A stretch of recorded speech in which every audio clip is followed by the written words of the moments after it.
Bonjour et bienvenue dans cette vidéo qui traitera de psychologie, sur un test en psychologie en particulier qu'on utilise fréquemment dans les consultations. Je suis moi-même psychologue et c'est vrai que c'est un test que j'ai déjà utilisé auprès de certains de mes patients. C'est un test qui parle de l'anxiété sociale pour déterminer, ou en tout cas dépister, si tu souffres d'anxiété sociale. Alors cette vidéo va porter sur ce test en particulier, qui est l'échelle d'anxiété sociale de Leibowitz. Donc on va faire ensemble ce petit questionnaire, je vais te poser des questions, et je voudrais que toi tu me donnes ton avis, tes réponses, pour pouvoir, si tu le souhaites, obtenir un score qui te permettra de déterminer si tu as une probabilité d'avoir développé une anxiété sociale. Alors, juste pour faire un petit rappel, la différence entre timidité et anxiété sociale est assez ténue, puisqu'en fait, l'anxiété sociale, ça représente plutôt un trouble, c'est-à-dire quelque chose qui a un impact, un retentissement dans ton quotidien, quelque chose qui fait réellement souffrir, tandis que la timidité, on va peut-être plutôt parler d'un sentiment de, de se mettre un petit peu à côté, d'être un petit peu timide, intimidé par des personnes dans certaines situations, pas au point que ça soit vraiment handicapant.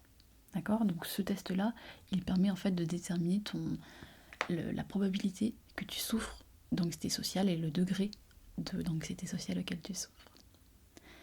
Et comme c'est une vidéo ASMR, je vais continuer cette vidéo en chuchotement. Si tu ne sais pas ce que c'est l'ASMR, je t'encourage et je t'invite à aller voir mes autres vidéos sur ma chaîne pour te faire une petite idée. Et là j'ai envie de faire du chuchotement parce que beaucoup de personnes apprécient. Et je pense que comme ça va permettre de vous relaxer en faisant ce petit questionnaire. Qu'est-ce que t'en penses ? Alors, pour ce test, je vais te le montrer. Et je vais t'expliquer comment il fonctionne. Donc, le titre c'est bien l'échelle d'anxiété sociale de Leibowitz, comme tu le vois ici. C'est une échelle qui se compose de 24 items, 24 petites questions. Et en fait, la particularité de ce petit questionnaire, c'est qu'il y a, tu vois, 2 colonnes à remplir ici. En fait, pour chacune des items que je t'expliquerai plus en détail tout à l'heure, tu vas devoir choisir le niveau de ta peur, c'est-à-dire le niveau de la peur qu'engendre telle ou telle situation. Donc de 0 à 3, 0, aucune peur. 1, une légère peur. 2, une peur modérée. Et 3, une peur très sévère, une anxiété très sévère, très importante. Donc il ira à chaque fois à choisir le niveau de ta peur, ton anxiété, pour chacune des situations. Et en plus, il faudra choisir le niveau d'évitement, c'est-à-dire à quel point tu as tendance à éviter de faire la situation, de te mettre dans telle ou telle situation qui pourrait créer une anxiété sociale chez toi. Et là encore, on a un résultat de 0 à 3. 0, tu n'évites jamais la situation. 1, tu l'évites à l'occasion. 2, tu l'évites souvent. Et 3, tu l'évites très souvent ou systématiquement. Alors, je le précise, ce n'est pas parce que tu évites jamais la situation que tu n'as pas forcément de peur. De même, tu peux avoir une peur légère, mais éviter très souvent la situation. Et ça, c'est tout l'intérêt de cette échelle de Leibowitz.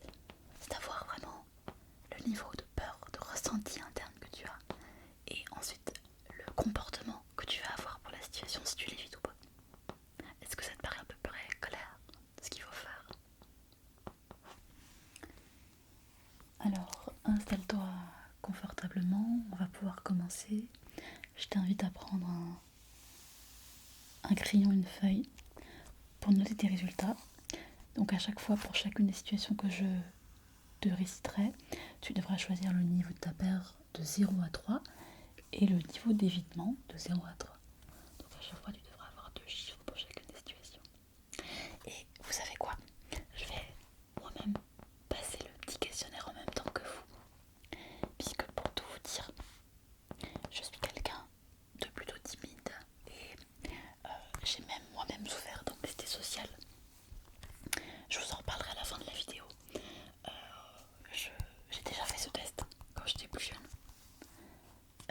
les résultats, mais je pense qu'ils auraient pas été très très bons. Parce qu'effectivement j'avais une anxiété sociale, peut-être pas sévère, mais je pense quand même modérée. On en reparlera plus tard. Et du coup je me demande quels vont être mes résultats aujourd'hui, maintenant que ça va mieux quand même. Alors on fait le questionnaire et puis on en rediscute de tout ça après. Allez, c'est parti. Alors prépare bien ton crayon, on va faire la première question. Première question. Alors, qui concerne l'utilisation d'un téléphone en public, le fait de parler au téléphone en public, quel va le niveau de ta peur? Donc je te rappelle, 0, tu n'as pas du tout peur de parler en public au téléphone. 1, tu as une légère peur. 2, tu as une peur modérée. Et 3, tu as une anxiété ou une peur sévère. Donc c'est à dire que vraiment tu as très très peur d'utiliser le téléphone en public. Alors, moi qu'est-ce que je vais mettre pour ça? Utiliser un téléphone en public, c'est pas évident.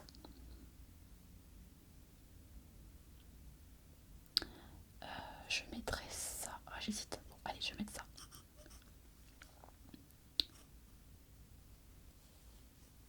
Ok. Et maintenant, tu vas devoir noter ton niveau d'évitement. À quel point tu évites cette situation d'utiliser le téléphone en public. Donc, 0, jamais. 1, à l'occasion. 2, souvent. Et 3, très souvent, voire systématiquement, tu ne téléphones pas en public. Tu l'évites de le faire. Donc, en fait, ton évitement, c'est pas parce que tu n'as pas l'occasion de le faire. C'est parce que tu éviterais de le faire même si tu devais le faire. D'accord? Et pour chacune de ces situations, j'ai obligé de te préciser, il faut que tu essayes de penser au cours des derniers jours. Et si la situation n'était pas arrivée, comment tu aurais réagi si la situation n'était arrivée? Donc tu peux essayer d'imaginer une situation. Moi je vais mettre ce chiffre là. On continue. Item 2. Alors participer à des activités en petits groupes. En petits groupes. Quel va être ton niveau de peur? 0, 1, 2 ou 3. Et quel va être ton niveau d'évitement? 0, 1, 2 ou 3. Participer à des petits groupes. Moi, qu'est-ce que je vais mettre moi?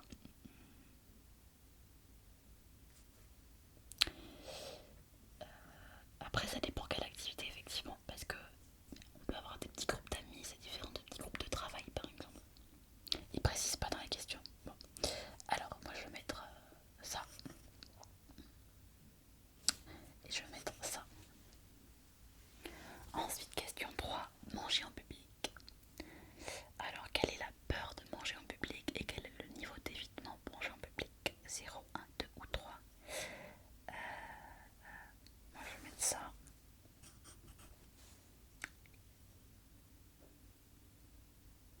Et je vais mettre ça. Ensuite, on a boire en public. Donc c'est comme manger. À quel degré tu évites ou tu as peur de boire en public? Je mettrai ça. Et là, je mettrai pour l'évitement, j'hésite en fait. Je sais pas si je l'évite ou pas.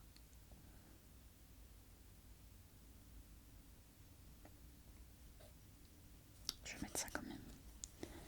Alors ensuite, la question 5, c'est parler à quelqu'un en position d'autorité. Donc, par exemple, un professeur, un supérieur hiérarchique ou quelqu'un que tu estimes avoir une autorité sur toi.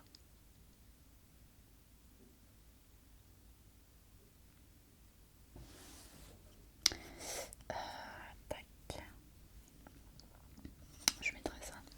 Ensuite, 6, jouer au théâtre, effectuer une performance ou parler devant un auditoire. Donc, quel est ton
évitement pour téléphoner à une personne que tu ne connais pas très bien.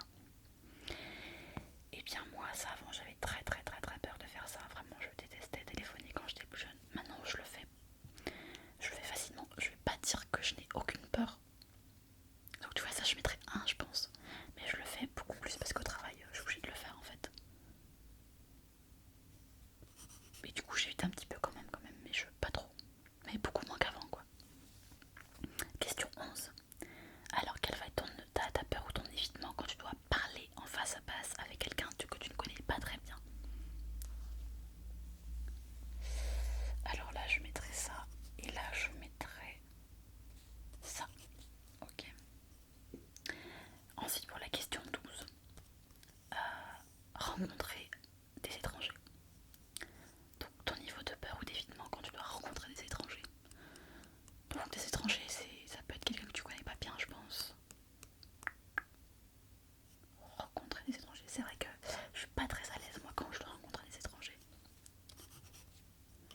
Ensuite question 13. Quelle est ton anxiété quand tu dois uriner dans un toilette publique? Alors ça moi j'aime pas faire ça du tout. Du coup je pense que je vais mettre évitement souvent.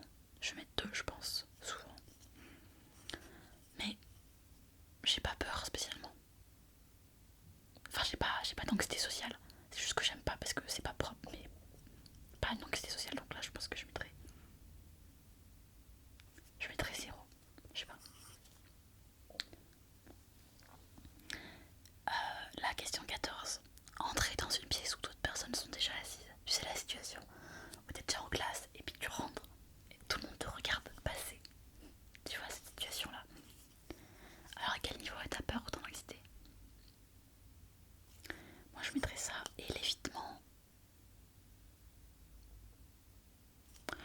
Ouais non c'est pas quelque chose qui m'inquiète trop moi encore, ça va.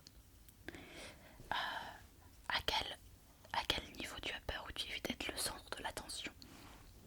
Ça je suis pas très à l'aise moi avec ça. Et là je mettrais ça quand même, ouais. J'évite quand même un petit peu, ouais. Ensuite question 16. À quel niveau tu as peur de parler à une réunion sans préparation? Parler à une réunion sans préparation, je suis pas fan. De toute façon quand je dois parler en groupe devant quelqu'un, moi je suis pas fan donc. Voilà, et à quel moment j'évite j'évite tout le temps. J'aime pas parler dans les réunions. Alors quelle est ta peur dans la question 17 pour passer un test d'habilité ou de connaissance? Donc tu passes un test devant quelqu'un quoi. Oui bah c'est sûr que ça fait peur quand même ça je pense. Voilà.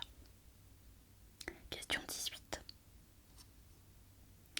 Donc la question 18 c'est la peur qui concerne le fait d'exprimer son désagrément ou son désaccord à quelqu'un que tu ne connais pas très bien.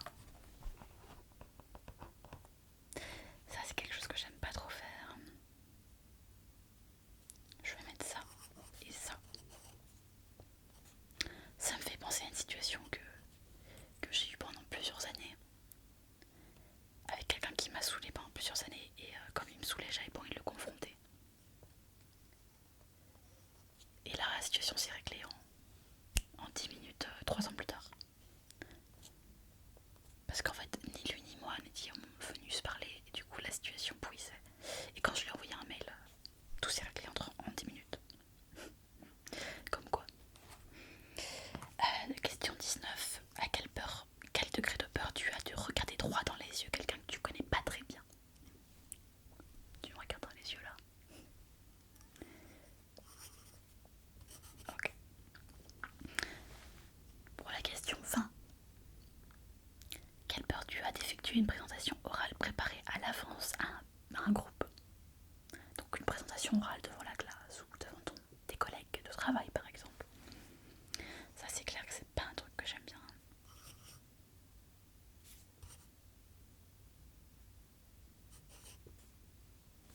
Ça j'évite. De toute façon, moi j'ai remarqué que ce que j'évitais le plus c'était parler devant un groupe. J'aime pas ça. Question 21. Quel est ton degré d'anxiété quand tu dois essayer de rencontrer quelqu'un dans le but d'avoir une relation romantique ou sexuelle? Et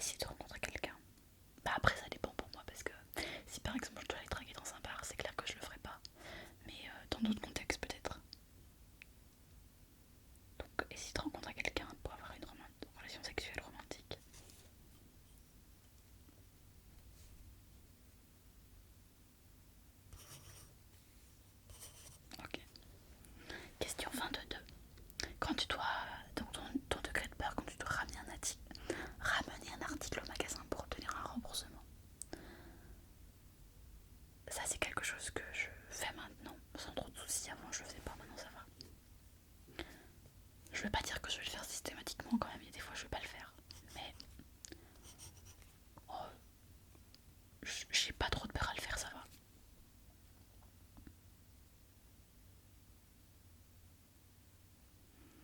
Et ensuite, question 23, la peur de donner une réception, une fête. Donc là, c'est le fait que toi-même tu donnes une fête.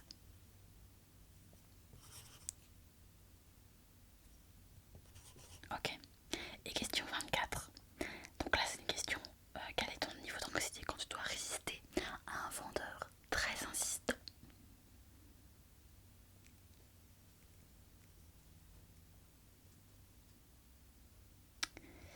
Ok. Ok. Bon, alors, je regarde mes résultats, je vois qu'il y a quand même beaucoup de chiffres. On verra ce que ça va donner. Donc là, ce que je te conseille de faire maintenant, normalement, tu dois avoir un tableau qui ressemble à ça. Donc ton tableau et des chiffres dedans.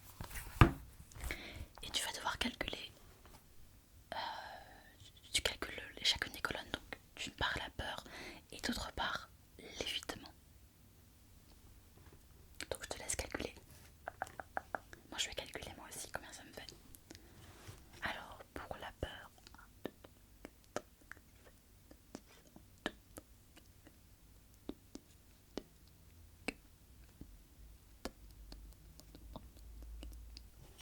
ok. Et mon niveau d'évitement,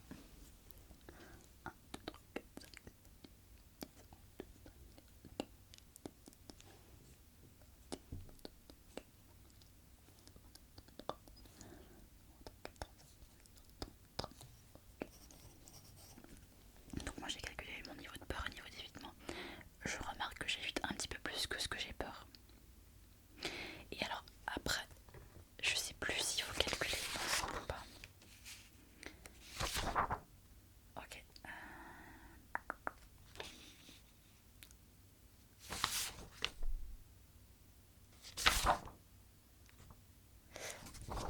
Ok. Donc ensuite ce qu'il faut faire, c'est que tu vas ajouter les deux chiffres que tu as. Donc de la colonne peur et de la colonne évitement.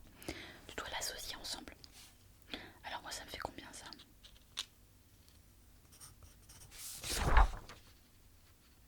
Ok.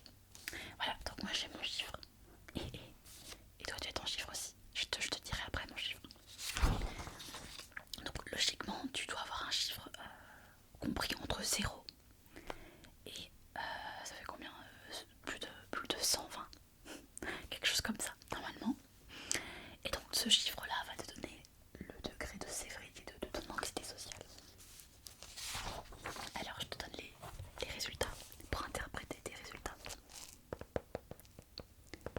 Donc si tu as 51 au moins, tu es face à une anxiété très légère, de timidité ou pas d'anxiété du tout.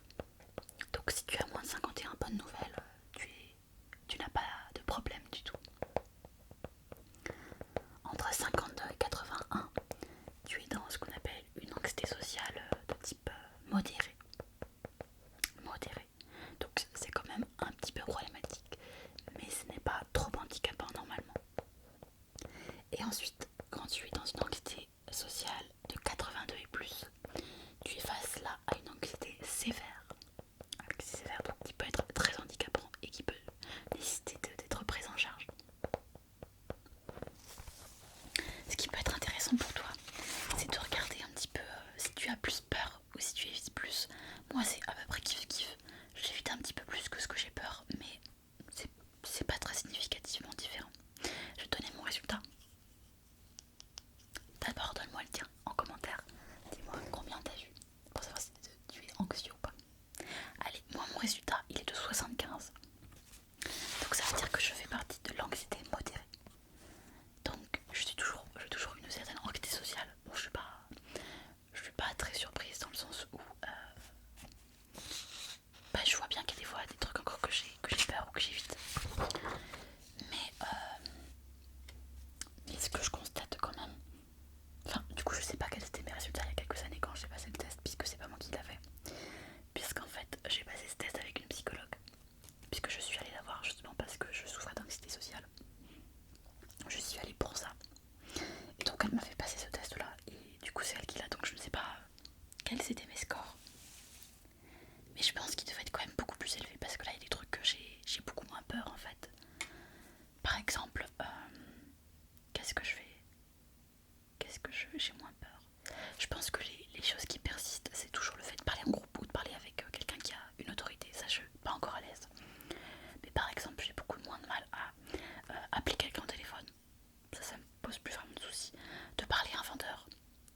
je n'ai plus de soucis. Il faut savoir que avant, je n'osais pas demander à quelqu'un, à un vendeur, si je trouvais pas un article, je n'osais pas aller lui demander. Je le faisais jamais, mais jamais. D'ailleurs, j'avais peur de rentrer dans les boutiques, notamment les boulangeries. Souvent parce que les boulangeries c'est assez petit. Quand tu rentres, il faut choisir quelque chose. Et je me disais toujours, s'il n'y a rien qui me plaît, je n'ose pas ressortir de la boulangerie. Bon, des fois j'ai encore un petit peu peur à rentrer dans une boulangerie si je suis pas sûre de si ça va me plaire ou pas. Mais voilà, avant j'avais peur de rentrer dans une boulangerie. Et à l'époque du coup où j'ai pris rendez-vous chez la psychologue pour traiter ce trouble de l'anxiété sociale, ça faisait des années que je n'étais pas rentrée dans une boulangerie parce que je n'osais pas y aller. Alors que maintenant je vais acheter mon pain toutes les semaines sans problème. Donc je pense que j'ai progressé là-dessus de mon côté. J'ai beaucoup moins de mal à exprimer mon désaccord à quelqu'un.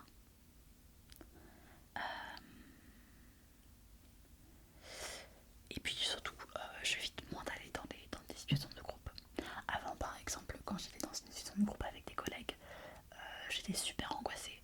Alors que là, je pense, je sais pas comment je suis d'ailleurs, mais je suis encore un petit peu anxieuse, mais beaucoup moins qu'avant. Maintenant, c'est beaucoup plus tolérable.